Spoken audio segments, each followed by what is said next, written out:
set out on separate journeys. Oh my god, I cannot read. Hi, my name's Alex. Welcome to my book channel. I can't read.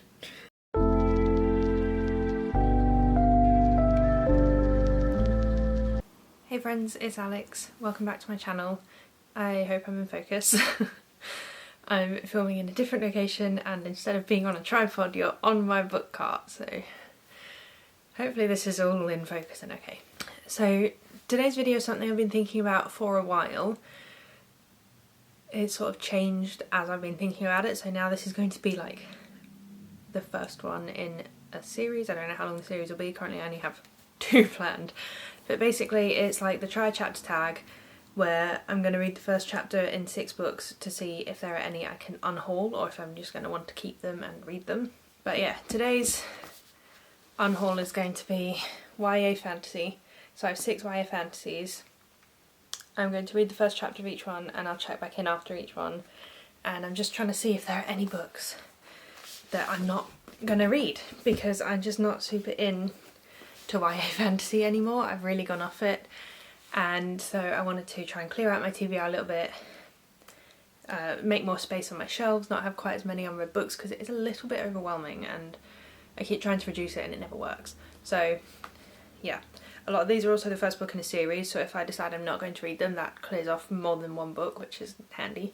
So I have here Queen of Coin and Whispers by Helen Corcoran, The Other Side of the Sky by Amy Kaufman and Megan Spooner, The Never Tilting World by Ranji Pico, Spin the Dawn, and 6 Crimson Cranes by Elizabeth Lim, and Gumiho by Kat Cho, Wicked Fox, that one. So yeah, I'm going to read the first chapter of each of these books. I'll check back in after each one so that my thoughts are fresh, and I'll let you know. And really, I'm kind of expecting a lot of them to go, because like I said, it's just not what I'm into anymore, and I'm kind of hoping that they go. So yeah, let's get started. Okay, so I've moved to my reading chair. You're now on my windowsill. I hope this isn't like a weird angle. Anyway, I'm going to start with Queen of Coin and Whispers. I've had this for a while. This is the ARC, but it was passed on to me from a friend. It was not from the publisher.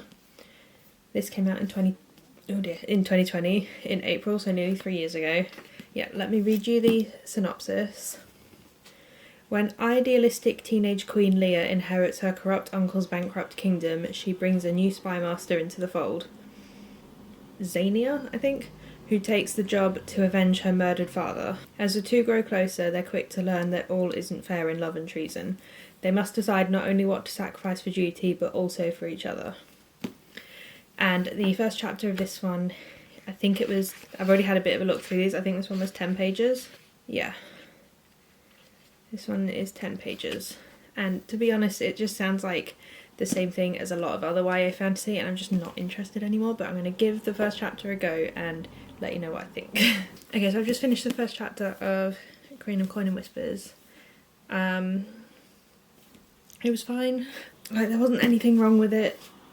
It was just very similar to a lot of other YA fantasies, you know, like a young girl becoming queen of a fantasy, country. And so I don't know, I just feel like I've read it loads. I feel like if I kept this and read it, I feel like I would enjoy it, but I would probably only give it 3 stars. Like, I would like it, but I wouldn't love it, and then I'd probably just unhaul it anyway and forget about it. Like, there was nothing wrong with it or anything, it just didn't grab me. Probably partly because there are just so many, I feel like there's so many YA fantasy books about young girls becoming queens. And then also partly because I'm just not into YA fantasy anymore. So yeah, I think I'm going to unhaul this one and pass it on to someone who will probably want to read it more than me. So I'm not going to move straight into my next book because I need to charge my camera battery a little bit. So I might leave it to charge, go get a cup of tea, and then come back.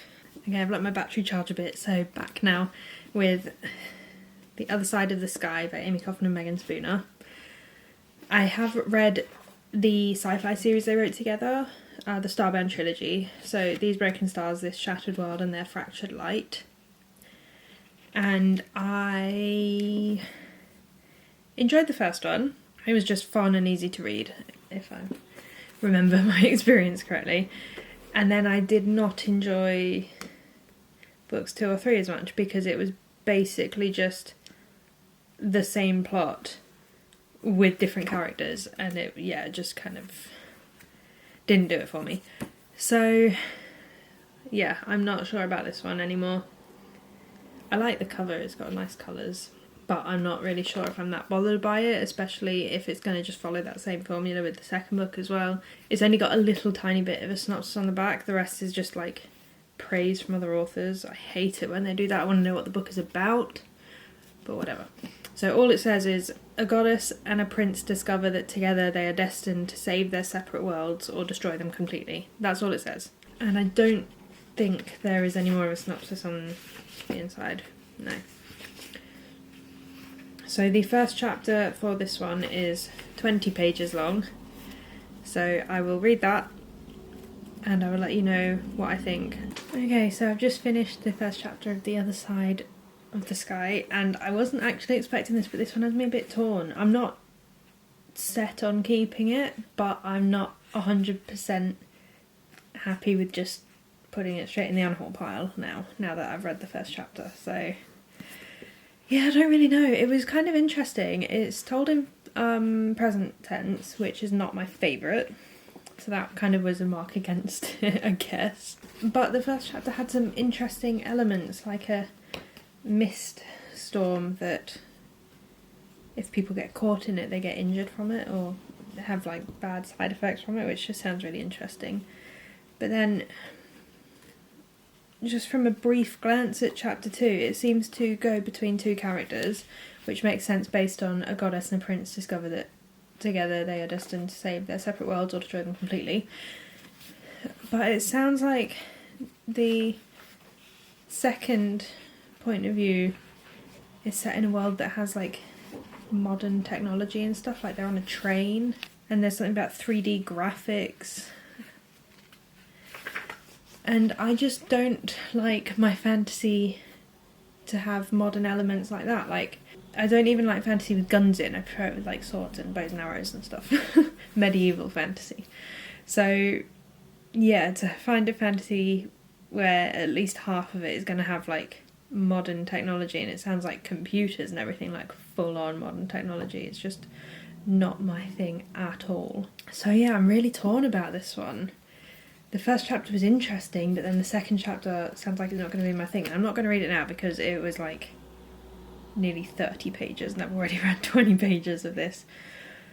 So yeah, I don't know. If anyone's read this, let me know what you think. Is it worth keeping? Is it amazing or anything? Or am I probably just going to end up giving it 3 or 4 stars? 4 stars would be alright, but if I'm just going to end up giving it 3 stars, then there's no point really, because I have so many other books to read. Oh, I just don't know with this one. So I think basically what I'm going to do is hang on to it for now. Maybe I should do like a sort of these books will self-destruct type video, and this could go on that, where if I don't read it I just have to get rid of it. So next in my stack is The Never Tilting World by Rinch Pecco. I'm kind of expecting that I'm probably going to want to keep it because I've read The Bone Witch by Rinch Pecco and I really enjoyed it, and this concept just sounded really interesting to me when I first picked it up. But I thought I may as well stick it in here because I've had this for quite a while now. So the first chapter of this one is 23 pages. Hopefully this is the longest one, but I also haven't checked the length of all of them. But yeah, this one's 23 pages. Hopefully it'll be a quick read. I'll quickly read you the synopsis as well. A world split between day and night. Remarkable in beauty and fearsome in power, generations of twin goddesses have long ruled... Oh dear. Aeon? Aeon? I'm going to go with Aeon, I think. Until 17 years ago, when one sister's betrayal defied an ancient prophecy and split their world in 2. The planet ceased to spin, and 3/4 of the world perished. Now a great abyss divides the planet, one side cloaked in perpetual night, the other scorched beneath an unrelenting sun. While one sister rules Aranth, a frozen city surrounded by a storm-wrecked sea, her twin inhabits the sand-locked golden city. Each goddess has raised a daughter, and each goddess keeps her own secrets about the past. But when spectral forces summon those daughters to the site of the breaking, the two young goddesses, along with a powerful healer from Aranth and a mouthy desert scavenger, set out on separate journeys across treacherous wastelands, desperate to heal their broken world, no matter the sacrifice it demands. We'll give this a go and I will check back. Okay, so I've just finished the first chapter for The Never Tilting World by Rinch Pecco. This was one I thought that I would almost definitely be keeping, and actually I don't think I'm going to. Which was very weird. I did really enjoy The Bone Witch and that whole series. But this just I don't know, it just feels very classic YA fantasy, and that's just what I'm not into anymore. So I'm going to get rid of this duology because I do have book 2 as well, so that's one off my TBR that I wasn't actually expecting to leave. But I guess that's why I put it in the video instead of just assuming I'd love it. Next I'm going to do Wicked Fox by Kat Cho, Gumiho. This is, I believe, urban fantasy, which even back when I was into YA fantasy, urban fantasy was not my thing. So yeah, I'm really not expecting to keep this one at all, but we'll see. So again, I'll read you the synopsis. This one's got quite a long one. 18-year-old Gu Mayung has a secret. She's a Gumiho, a 9-tailed fox who survives by consuming the energy of men. But she's also half human and has a soft spot for people, so she won't kill indiscriminately. With the help of a shaman, Mayung only takes the lives of men who have committed terrible crimes. Devouring their life force is a morbid kind of justice, or so she tells herself. But killing men no one would ever miss in bustling modern-day Seoul also helps Mayung keep a low profile. She and her mother protect themselves by hiding in plain sight. That is until Mayung crosses paths with a handsome boy her age, as he's being attacked by a goblin in the woods. She breaks her mother's cardinal rule, revealing herself and her 9 tails to save Jihoon from certain death. In the process, she loses her fox speed, her Gumiho soul. Without it, she'll die. When Mayung and Jihoon next meet, there's no doubt they are drawn to each other, but their tenuous romance could be over before it even begins, as Mayung's efforts to restore her fox speed by the next full moon ensnares them in a generations-old feud, forcing Mayung to choose between her immortal life and Jihoon's. An enthralling tale inspired by Korean folklore and set in a rich contemporary fantasy world, Gumiho is an absorbing love story that heralds the arrival of an exciting new voice in YA. So, just based on that synopsis, the Korean mythology bit, or Korean folklore rather, sounds interesting. However, contemporary fantasy, romance fantasy, and YA are all things where I'm just like, nah, not really my thing. Fantasy romance, every now and then I'll be in the mood, but again, it's mainly just adult fantasy romance. YA in general, I'm just going off, and contemporary fantasy is just not my genre of fantasy. So, in terms of my prediction for this one, I am expecting to get rid of it. I'm not expecting this one to suck me in enough to want to keep it. The first chapter is only 8 pages long, but I thought I should at least give it a go again before I decide to get rid of it. Okay, I've just finished the first chapter for Wicked Fox, and this went how I thought it would. There's nothing wrong with it. I think if YA contemporary fantasy romance is your thing, you'd probably enjoy this. I probably would have enjoyed it if I'd read it years ago, back when I was sort of more into this kind of thing. So yeah, there's nothing wrong with it at all. It's just, that's not my thing anymore. And it wasn't, the first chapter didn't grab me enough to make me want to read it anyway, despite it not being my thing. So yeah, I'm just going to let this one go. So this has been sort of successful for clearing out my shelves. It's not been successful for the fact that I've spent money on books that I'm now not reading, but it's fine. So I have 2 books left, and they're both by Elizabeth Lim. I'm not sure which way both of these are going to go, because this one, Spin the Dawn, it just sounds kind of interesting. The tagline on the back says, "To save her country, a young tailor must sew 3 gowns from the laughter of the sun, the tears of the moon, and the blood of stars," which sounds kind of cool. But again, it's YA fantasy, and part of... I don't know, it's not necessarily what I don't like, it just doesn't grab me anymore. It's just in general, the writing of YA fantasy. I just get so more immersed in the writing of adult fantasy, especially when it's slower and like it's a slower paced book and you can just get so immersed in it. I love that, and YA fantasy tends to be very fast paced and I don't get as immersed into it, and that's just not what I'm looking for anymore. So even if it sounds interesting, like, is it going to entice me enough? So we're going to read the first chapter and find out. So this one seems to have like a little prologue thing, which is literally 1 page, so I'm going to try and read more than that. I'm hoping to get this done soon, but I'm going out soon, so we'll have to see. Okay, so the first chapter takes us to page 17 of Spin the Dawn. I may as well just carry on with Spin the Dawn for now and do Six Crimson Cranes last. So yeah, 17 pages. I'll read you the synopsis once again.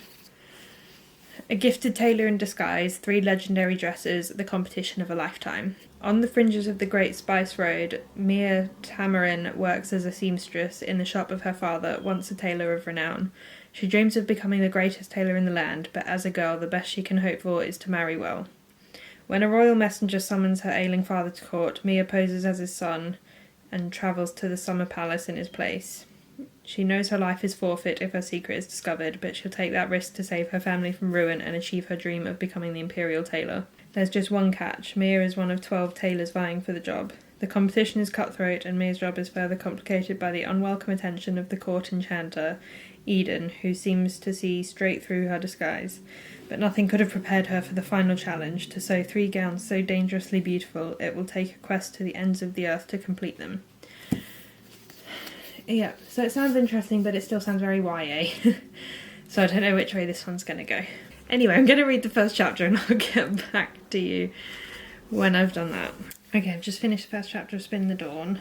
I think I'm going to hang on to this one for now, because it just sounds really interesting and I enjoyed the writing style. So I'm going to hang on to it and give it a go, but I think I'm going to try and read it by the end of the year, either by the end of the year or within a year from now. And if I don't read it, then I should just get rid of it because I'm just not going to get to it. But for now I'm going to hang on to it because the first chapter was interesting and I really like the writing style, and so I'm intrigued, and I'm intrigued by the concept. So that's like the first one that's properly on the keep pile, although I suppose The Other Side of the Sky, I think that's what it was called, is sort of in the same position as this one, where I should really read it soon if I'm going to keep it. But yeah, so then last I have Six Crimson Cranes by Elizabeth Lim. I feel like I'm probably going to end up keeping this one too if I liked the writing, and as far as I'm aware this one has dragons in, which I love dragons, which has skewed me towards wanting to keep it. So if I like the writing of the other one and this one has that element, I'm probably going to end up keeping this, but I may as well just read the first chapter and finish it off. So the first chapter for this one is 9 pages long, so that's not too bad. But yeah, I'll read the first chapter and see what I think. But my prediction for this one is that it'll end up staying. So the synopsis for this one says, Shiori Anma, the only princess of Kiata, has a secret. Forbidden magic runs in her veins. And on the morning of her betrothal ceremony, Shiori loses control. At first her mistake seems like a stroke of luck, forestalling the wedding she never wanted, but it also catches the attention of Reikama, her stepmother. A sorceress in her own right, Reikama banishes the young princess, turning her brothers into cranes and warning Shiori that she must speak of it to no one. For with every word that escapes her lips, one of her brothers will die. Penniless, voiceless and alone, Shiori searches for her brothers and uncovers a dark conspiracy to seize the throne. Only Shiori can set the kingdom to rights, but to do so she must place her trust in a paper bird, a mercurial dragon, and the very boy she's fought so hard not to marry, and she must embrace the magic she's been taught all her life to contain, no matter what it costs.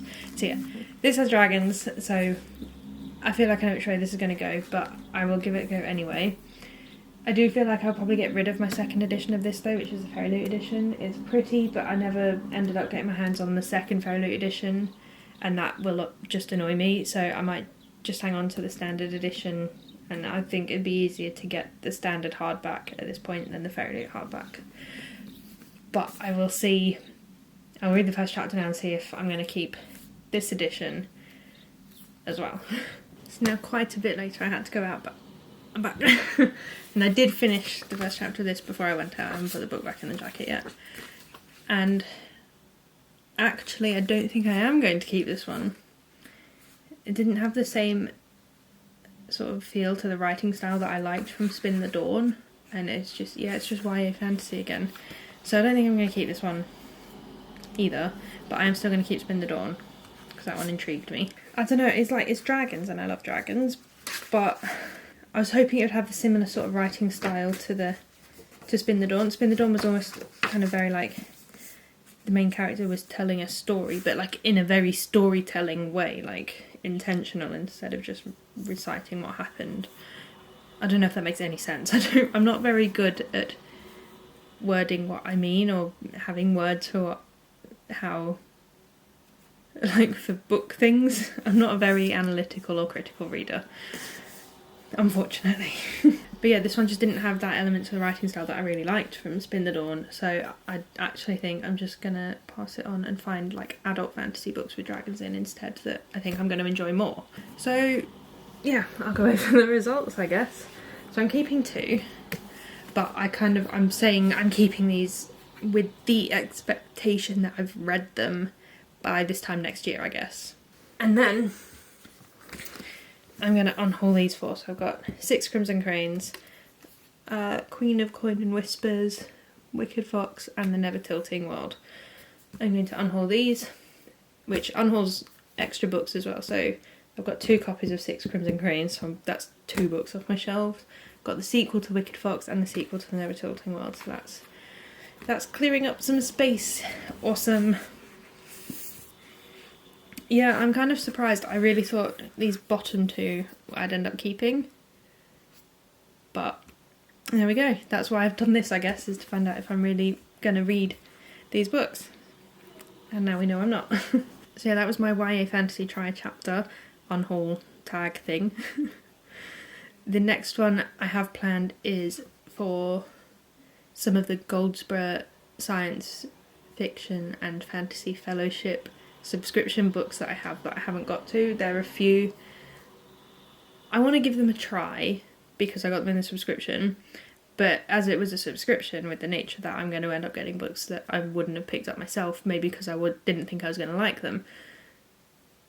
So yeah, I've got 6 of those where I'm like, oh, I'm not so sure if I'm going to like these ones, so I thought I'd do a try chapter with those as well. So that's the next instalment of this series, I guess. We'll call it a series. So I'll try and do that one soon, and hopefully I can clear some more books off my shelf. I think I'm going to stick with how I've done it this way, either unhaul them, or if I keep them I have to read them within a year.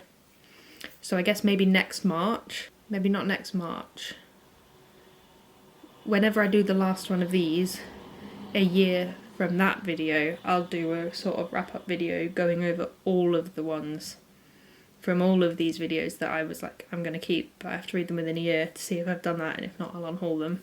So I guess for these ones I'll have a bit more than a year, but yeah, I might do that. I'll do a series of these to try and clear my TBR shelf a bit, and then I'll do a wrap up a year from the last one I do of these. But the next one is going to be the Goldsborough one, because I already have that one planned out with the books. But yeah, thank you so much for watching this video. Please like and subscribe if you haven't, and I'll see you in my next one. Bye!